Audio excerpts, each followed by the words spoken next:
তো দেখেন এটা হচ্ছে হাঙ্কের চাপা, একটু খেয়াল করে দেখুন। এই যে রোকারের পিন বের হয়ে গেছে, এরকম আসলে এর আগে কোনো বাইকে এরকম খুব সহজে পাইনি।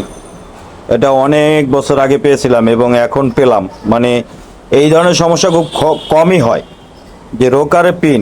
এটা হচ্ছে যে কোম্পানির যে প্রোডাক্টগুলি বানানো হয়, দেখেন আমি দেখাই আপনাদেরকে, যে অনেকে বলবেন চলতে চলতে এটা নষ্ট হয়ে গেছে, বের হয়ে গেছে। ভাই এই পিনগুলো কোনোভাবেই বের হওয়ার কথা না। এই যে পিনটা, মেকানিক ভাই যারা আছেন তারা বুঝতে পারতেছেন, এই যে দেখেন পিনটা এই যে বের হয়ে চলে গেছে, এই পিনটা এটার ভিতরে থাকবে, এই পিনটা বের হয়ে চলে গেছে। হ্যাঁ, আর রোকারটা দেখতে পাচ্ছেন, রোকারটা বেশি দিন হয়নি কিন্তু লাগানো হয়েছে। এই যে রোকারটা, এই রোকারটা কিন্তু বেশি দিন হয়নি, একদমই নতুন। দেখুন এটাও নতুন, এটাও নতুন।